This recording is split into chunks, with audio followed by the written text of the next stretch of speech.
আলী দিনের সেই উমর খালি আজ তোমাদের বড় প্রয়োজন আছে না নাই? সোনালী দিনের সেই উমর খালি আজ তোমাদের বড় প্রয়োজন। তোমাদের অভাবে ধরণীতে আজ চলছে জালিমের নিপীড়ন। আজ তোমাদের বড় প্রয়োজন। তোমরাই পেরেছিলে খোদার জমিনে দিতে মানুষের নিরাপত্তা। তোমরাই ফিরিয়ে এনেছিলে ধরাতে শ্রেষ্ঠতম মানবতা। ঠিক কিনা? আর জোরে বলেন ঠিক কিনা? আজ তোমাদের অভাবে মাজলুম জনপদ তিলে তিলে সয়ে যায় জ্বালাতন। আজ তোমাদের বড় প্রয়োজন। সোনালী দিনের সেই উমর খালি আজ তোমাদের বড় প্রয়োজন। বালাগাল উলা كشفت تجا بجماله حسنت جميع خصاله। তাহলে যে কথা বলতেছিলাম,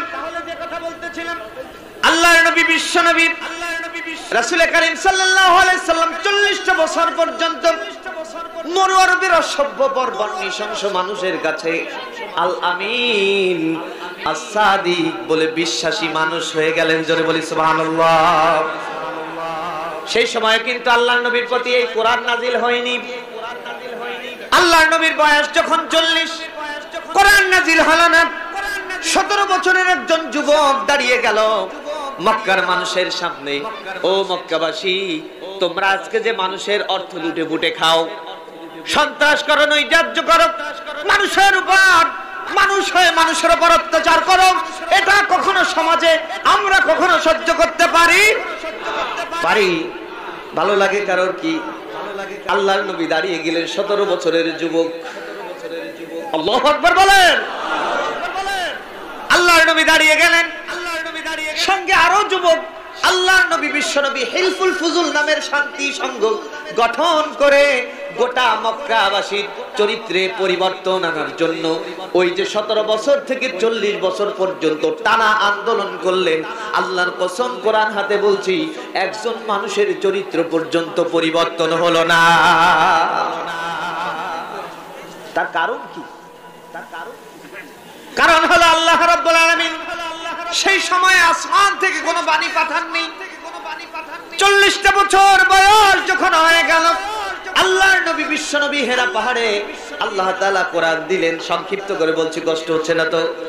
আল্লাহর নবী বিশ্ব নবী হেরার গুহায় তোমারই ধ্যান, আসমান থেকে নামে আল কোরআন, ভাঙলো সবার ভুল তোমারই পরে, আসলো কোরআনের ছায়া তলে। খালিদ ওমর আলী আবু বকর ইসলামী ঝান্ডা নিল যে তুলে। আল আমিন তুমি ছিলে যে সদা সকল মানুষের তরে। হে রাসূল, তোমাকে ভুলি আমি কেমন করে? জোরে বলেন ঠিক কিনা? এবার কোরআন কিন্তু নাজিল হয়ে গেল। এখন কি কোরআনের বাইরে থেকে কথা হবে? আরো জোরে বলেন, কথা হবে? কোরআনের কথা শুনে এই মুহূর্তে এই ময়দানে যদি কারোর অন্তরের ভিতরে চুলকানি আসে, বুঝেন তো কথা? চুলকানি বুঝেন? চুলকানিটা এমন, আল্লাহর নবী বিশ্ব নবী মক্কা ছেড়ে কাফেরদের নির্যাতনের শিকার হয়ে মদিনায় চলে গেলেন। মদিনায় যাওয়ার পরে আল্লাহর নবীর সাথী হলো যারা, আহারে সোনার মানুষ তো তারা, জান্নাতের সার্টিফিকেট তাদের হাতে, এ তো কোনো সন্দেহ নাই। একজন জান্নাতি মানুষ। সিরাতে ইবনে হিশাম খুলে দেখবেন, আল্লাহর নবী বিশ্ব নবী রাসূল করিম সাল্লাল্লাহু আলাইহি ওয়াসাল্লাম জুমার দিনে ভাষণ দেওয়ার জন্য, খুতবা পাঠ করার জন্য মেম্বারে যখন বসতেন, একজন মানুষকে কেউ কোনোদিন ঠেকায় রাখতে পারেনি। তার নাম হলো আব্দুল্লাহ বিন উবাই। নামটা পরিচিত না? অভিশপ্ত মুনাফিক সর্দার আব্দুল্লাহ বিন উবাইয়ের ব্যাপারে শুনুন। সিরাত গ্রন্থগুলো সব সিরাত একই কথা, একই বক্তব্য রেখেছে। তাফসীরগুলোর ভিতরে আব্দুল্লাহ বিন উবাইয়ের ব্যাপারে এত চমৎকার বাণী এসেছে। আব্দুল্লাহ বিন উবাই, আমি আর কি হুজুর, আপনি আমি আর কি দাড়ি আর কি টুপি আর কি পাঞ্জাবি কি লেবাস, আল্লাহর নবী বিশ্ব নবী যেমনটি হাঁটা চলা করতেন, আব্দুল্লাহ বিন উবাই ঠিক তেমনি আল্লাহর নবীকে অনুসরণ করত। জোরে বলেন সুবহানাল্লাহ। আব্দুল্লাহ বিন উবাই চমৎকার হবে আল্লাহর নবীকে। নামাজের সময় হলে আল্লাহর নবী মাথায় পাগড়ি বাঁধতেন। আল্লাহর নবী বিশ্ব নবী যখন পাগড়ি বাঁধতেন, পিছনে তাকিয়ে দেখে আব্দুল্লাহ বিন উবাইয়ের আগের থেকে বান্দা সারা। কি নবীর অনুগত ছিল কি ছিল না? কিন্তু শুনে রাখুন, আল্লাহর নবী বিশ্ব নবী মদিনায় ঢুকে সর্বপ্রথম যখন মক্কা ছেড়ে মদিনায় গেলেন, মদিনাবাসী বিশ্ব নবীকে পেল। বিশ্ব নবীকে পেয়ে বলল, ইয়া রাসূলুল্লাহ, ইয়া হাবিবাল্লাহ, আমরা মদিনায় একজন প্রেসিডেন্ট খুঁজছিলাম। জোরে বলেন আল্লাহু আকবার, আর জোরে বলেন আল্লাহু আকবার। ওয়ায়ামকুরুনা ওয়ায়ামকুরুল্লাহ ওয়াল্লাহু খায়রুল মাকিরিন।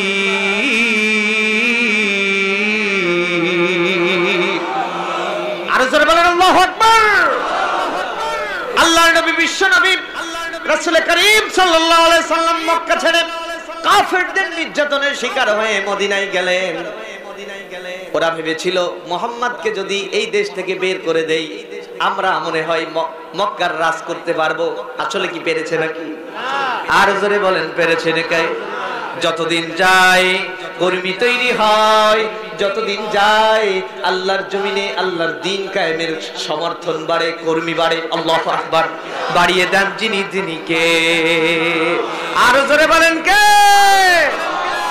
আল্লাহর নবী মক্কা ছেড়ে মদিনায়, তারপরেও মক্কায় কর্মী হয়। আল্লাহু আকবার। কারণ হলো আল্লাহর নবী মক্কা ছেড়ে মদিনায় গেলেন, মদিনাবাসী আল্লাহর নবীকে পেয়ে আহলান সারহান, মারহাবান মারহাবান ইয়া রাসূলুল্লাহ, আপনাকে পেয়েছি, আজকে থেকে আপনাকে আমাদের মদিনার প্রেসিডেন্ট বানাতে চাই। চিৎকার মেরে বলেন মারহাবা, আর জোরে বলেন মারহাবা। আল্লাহর নবী মদিনার প্রেসিডেন্টের চেয়ারে বসলেন। আল্লাহর নবী সর্বপ্রথম যে কথা বললেন, কথাটা হলো এরকম ছিল, ও আমার মদিনাবাসী, তোমরা আমাকে প্রেসিডেন্টের চেয়ার দিয়েছো, কিন্তু শুনে রাখো, আমি তো বিচারপতি হব, আমি তো সমাজ চালাবো, কিন্তু আমি আমার নিজের মন গড়া, মন মস্তিষ্ক প্রসূত আইন দিয়ে সমাজ চালাতে পারবো না, মদিনা চালাতে পারবো না। আমার আল্লাহ আমাকে কোরআন দিয়েছেন, আমি এই মদিনা আমার কোরআন দিয়ে চালাবো। জোরে বলেন আল্লাহু আকবার, আর জোরে বলেন আল্লাহু আকবার। আল্লাহর নবী বিশ্ব নবী যখন এই ঘোষণা দিলেন, ওই সমাজে মদিনা ইহুদিরা ছিল। ইহুদি দৌড়ে এসে বলল, ইয়া রাসূলুল্লাহ, আপনি কেমন কথা বললেন? আপনি কোরআন দিয়ে রাষ্ট্র চালাতে চান, আমরা তো ইহুদি, আমরা তো কোরআনের ডাইরেক্ট অনুসরণ করতে পারি না, কিন্তু আপনি তো বলেছেন কোরআন দিয়ে সমাজ চালাবেন, আমরা ইহুদিরা কি কোরআনের সমাজে শান্তিতে থাকবো নাকি? আল্লাহর নবী বললেন, ও ইহুদিরা, ও খ্রিস্টানেরা, যারা আগুনের পূজা করো, মানুষের পূজা করো, গাছের পূজা করো, পাহাড়ের পূজা করো, তোমাদের পূজায় কেউ আঘাত করবে না। আমার আল্লাহ, আমার ইসলামী রাষ্ট্র তোমাদেরকে পাহারা দেবে। চিৎকার মেরে বলেন আল্লাহু আকবার, আর জোরে বলেন আল্লাহু আকবার। সেই কোরআন আছে না নাই? আর জোরে বলেন আছে না নাই? আমি কি মাঠ গরম করতেছি নাকি ভাই? দেখেন, আমি গরম করা, আমার কি গরম গরম চেহারা, আমি কি গরম করা বক্তা মনে হয়? কিন্তু আল্লাহর কোরআন যেখানে গরম করে বলেছে, আমি যদি সেখানে নরম করে বলি, আল্লাহ আমাকে ধরবে কি ধরবে না? আরো জোরে বলেন, ধরবে কি ধরবে না? আল্লাহর কোরআন বলেছে যেভাবে আমি বলবো সেইভাবে, ঠিক আছে না হুজুর? আল্লাহর কোরআন যেভাবে বলবে, অর্থাৎ কোরআনের কথা বক্তার ইচ্ছা মতন হবে না, কোরআনের কথা শ্রোতাদের চাহিদা মতন হবে না, কোরআনের কথা কমিটির ইচ্ছা মতন হবে না, কোরআনের কথা এক চুল পরিমাণ বাড়ানো যাবে না, কোরআনের কথা এক চুল পরিমাণ কমানো যাবে না। অতএব এই আল্লাহর কোরআনের কথা হতে হবে আল্লাহর কোরআনের মতো করে। জোরে বলেন ঠিক কিনা? আমাদের আজকে একটা নতুন তথ্য দিয়ে যাই প্রাণের ভাইরা। আল্লাহর নবী মক্কা ছেড়ে মদিনায় গেলেন, কিন্তু আল্লাহর নবী মক্কা থাকাকালীন 114টি সূরার ভিতরে 86টি সূরা মক্কায় নাজিল হলো। জোরে বলেন আল্লাহু আকবার। তাহলে বাদ থাকে কয়টা? 28টা। আমার কথা বুঝতে পারতেছেন তো? 114টি সূরা, 86টি মক্কায়, 28টি মদিনায়, তাহলে মোট মিলে 114। ঠিক আছে না? আল্লাহর নবী যখন মক্কায়, কোরআনের কথা একটু মন দিয়ে বুঝবেন। আল্লাহর নবী 86টি সূরা আল্লাহর নবীর প্রতি নাজিল হলো, কিন্তু 86টি মক্কি সূরার ভিতরে আপনি আজকে গিয়ে একটু মাথা খাটাবেন, নিজেরা চিন্তা করবেন, আলেমদের কাছে যাবেন। একটা সূরার ভিতরে, মক্কি সূরার ভিতরে ইয়া আইয়ুহাল্লাযীনা আমানু বলে আল্লাহ তাআলা একটা ডাকও দেন নাই। তার মানে কি মক্কা নগরীতে ঈমানদার ছিল না? আমার কথা বলছেন না? ঈমানদার ছিল কি না? ঈমানদার ছিল, কিন্তু কারণ আল্লাহ তাআলা ঈমানদার বলে ডাক দিলেন না একটাই কারণ, সকল মুফাসসির, সকল মুহাদ্দিস, সকল আলেম, সকল পীর, সকল বুজুর্গ একমত পোষণ করেছেন, সেটা হলো যেই সমাজ কোরআন দিয়ে চলে না, কোরআনের সংবিধান থাকে না, সেই সমাজে ঈমানদার থাকবে, টুপিওয়ালা থাকবে, নামাজওয়ালা থাকবে, কিন্তু আল্লাহর খাতায় তারা ঈমানদার বলে ডাক পাবে। আমার কথা না কোরআনের কথা?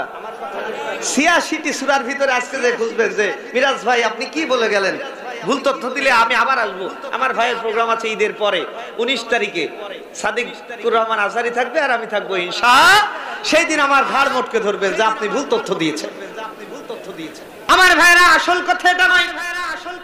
আল্লাহর নবী, বিশ্ব নবী যখন মদিনায় চলে গেলেন, আল্লাহর নবী যেই দিন থেকে ঘোষণা করলেন, ও মদিনাবাসী, এতদিন পর্যন্ত মক্কায় আবু জেহেলের ধর্ম দিয়ে, আবু জেহেলের মন প্রসূত আইন দিয়ে সমাজ চলেছে, এই জন্য আমি কিন্তু আইন প্রণয়ন করতে পারিনি। আমি তোমাদের স্থপতি, আমি তোমাদের নেতা, আমি তোমাদের প্রধান, সুতরাং আজকের থেকে আল্লাহর কোরআন দিয়ে দেশ চালাবো।